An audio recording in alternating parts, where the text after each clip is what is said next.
I'll say to everyone that is listening, hold the line. Hold the line. Stand strong. Don't give up. Sooner or later, villains will fail. Sooner or later, the truth will be manifested for the whole world to see. That's why they're doing this to me, because they're terrified of that truth. They know they have been lying. They know they have been breaking the law for the past 2 years. They know that, and they're afraid of anyone that is telling the public what's really going on. Hold the line. Hold the line. Don't give up. Sydney Fizzard with Rebel News here. Now, I'm coming to you from Coutts, Alberta. You might have heard that name before. That's where the truckers, there was a trucker convoy that had a blockade going, and it's been going on for the last 12 days on and off. They did open up lanes as a form of negotiation, but it has been closed, like I said, on and off over the course of these past 12 days. A lot has happened, and recently Art Pawlowski made a visit here to show a bit of solidarity with their actions, and also to provide a bit of a motivational boost so that these guys perhaps wouldn't feel so down or alone in their decision to move forward with this blockade. Now, of course, support has been coming from all over, and today, what happened actually with Artur Pawlowski, he got arrested again as he was leaving his house to come down here to give these guys another talk and to see how they were doing. You're under arrest for mischief, over.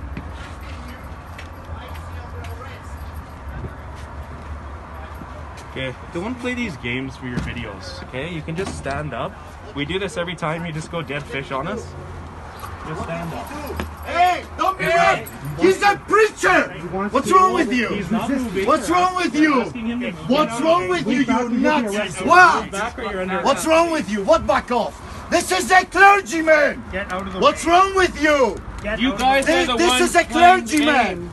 Do you understand that? This is a clergyman! Oh, look at You this. freaking Nazis! Yeah, you're gonna be under arrest. Okay? What? This is a cleargyman! This is a cleargyman! Treat him with respect, you freaking Nazis! If he would walk, we would No, have to do you this. back off! It's a priest, you understand that? You criminals! Okay, back up. You criminals! Back up. Space, back up. Look what they're doing. Look what they're doing. And unfortunately, well, he got arrested and he's been in custody all day. And what happened was, it's believed, and that's, well, this is what they've alluded to, is that his arrest was because of his previous visit down here to Coutts to talk with these guys. And allegedly that is why he got arrested. But luckily, Nathaniel and David, Artur's son and brother, were able to make it down here to Coutts in place. They didn't let Artur's arrest stop them. They usually don't like to let arrests stop them from doing anything, which is likely why they came down, just to show their support anyways. Now, we actually did get a conversation in with Artur, because he did call his son Nathaniel, and we spoke with him over the phone while Nathaniel was here. So today we're going to bring you that conversation, and please listen carefully, because right now he still is in custody. And if you want to help him, help Artur Pawlowski, who's been fighting these mandates since day one. He was actually our first Fight the Fines case, and they're still arresting him to this day. So if you want to help him, you got to go to saveartur.com. And right now, let's hear that conversation we had with him from behind bars, basically, about what his situation is and what his support looks like for these guys down here in Coutts. First, I was arrested by the unified forces of RCMP and Calgary Police and taken to a District 2 police station, where I was placed in a number of places, and then I was interrogated by RCMP officer for about 4 hours. After they were done with me, they Calgary Police transferred me to Spy Hill processing section. So I'm in Spy Hill waiting for the bail hearing, and I have been charged with 3 criminal charges. One with mischief, another one is interfering with the critical infrastructure, and the third one is not keeping the peace, breaking the bail condition from September arrest when I came from United States of America. And this was the basis of your interrogation the whole while, correct? Yes, they wanted to know what is happening in Milk River. They wanted to know what is happening in Coutts, who are the main players over there, who is in charge, is there any leadership, who makes the decisions. And of course I don't know anything about that because I'm not there. They make their own decisions. I am in this trouble because of my speech to them to hold the lines, and because I made that speech telling people to keep hope and not to give up their rights for freedom, I'm in this horrible situation right now. So that's why. And they wanted to know who is in control over there, who is in charge, and who makes the decisions, and what would take for the protest to end.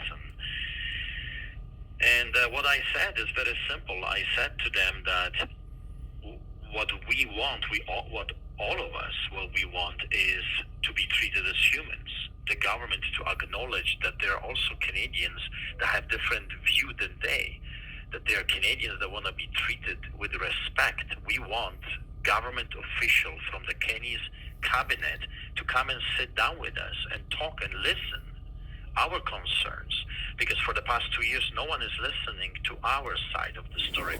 No one is even allowing us to tell our side of the story, except of course you, the rebel.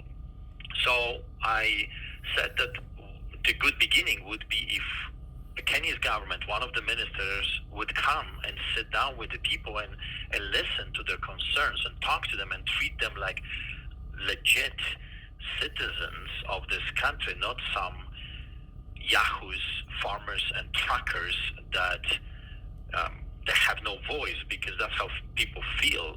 The people feel that their voice doesn't matter anymore, that it doesn't matter what they say, it doesn't matter what they do, the government is not listening. And that's true, the government is not listening. So I said, if you will allow people to voice their opinion and you would treat them with respect, if you will come and send someone to talk to them, I think this whole thing would look totally different. And you're penalizing me for actually doing a good thing, because I said to them, if thousands upon thousands of people would go to Edmonton and paralyze the city, the capital city, and the Edmonton police would do something bad to the people, that would be on the politicians, on you. I think it's safer, and I still believe it's safer to keep the protest going in Milk River and in Coutts instead of in Edmonton capital or legislature, because in Edmonton you've got a lot of collateral damage potentially, people that are working, people that want to just live their lives, and in Coutts and Milk River it's in the middle of nowhere. So I think that's a perfect place where the government can sit down with people and listen to their concerns. So they did like that. I really believe that any government can do something good and sit down with people and listen to them. I think something very positive would come out of just talking. Talking is a powerful tool, and listening to each other would create an opportunity for negotiation. But this constantly, we are the racist, we are the Islamophobes, or we are the terrorists, or we are whatever the names they're calling good Canadians, law-abiding Canadians, is unacceptable. So they listened and they let me go. So I'm here waiting for, like I said, for the bail hearing, and I don't know what is going to happen, but yeah, it's crazy for me. Yeah. So you don't know when you're expected to be released, but you do anticipate that'll likely be today. We don't know. We don't have the disclosure yet. We don't know what the Crown wants. If they're going to put conditions that are absolutely unacceptable, then I won't be released. If they will be reasonable, then I will be released probably during the night hour. I don't think they will let me go before night. So And I don't know. Have you made contact with Sarah Miller or any the legal representation? Yeah, I talked to Chad. Chad is waiting for disclosure, which we do not have yet. He's waiting for what the Crown's position is if it comes to bail hearing. We don't have that yet. Okay. All right. Thank you very much. I really appreciate that update. Is there anything else you want to add to that? I'll say to everyone that is listening, hold the line. Hold the line. Stand strong. Don't give up. Sooner or later, villains will fail. Sooner or later, the truth will be manifested for the whole world to see. That's why they're doing this to me, because they're terrified of that truth. They know they have been lying. They know they have been breaking the law for the past 2 years. They know that, and they're afraid of anyone that is telling the public what's really going on. Hold the line. Hold the line. Don't give up. I appreciate you guys sticking to the end. And if you want to help Artur, you got to go to saveartur.com to help donate to his legal defense. They're working tooth and nail right now to get him out. And if you want to help that, go to saveartur.com. Donations would qualify you for a charitable tax receipt. I hope you appreciated that conversation, and stay tuned because updates are always coming down the pipe. Thanks for tuning in. For Rebel News, I'm Sidney Fizzard. Hello friends, this is Pastor Art Pawlowski. If you're watching this video right now, that means I am in jail and they successfully arrested me. I don't know what is going to happen to me. I don't know what is happening outside, but I hope that you are still with me and you're willing to support me to get me out of this terrible, hard situation. Please pray for me. Please support if you can, and may God bless you for everything you're doing to help me to get out there and be the light in this dark world.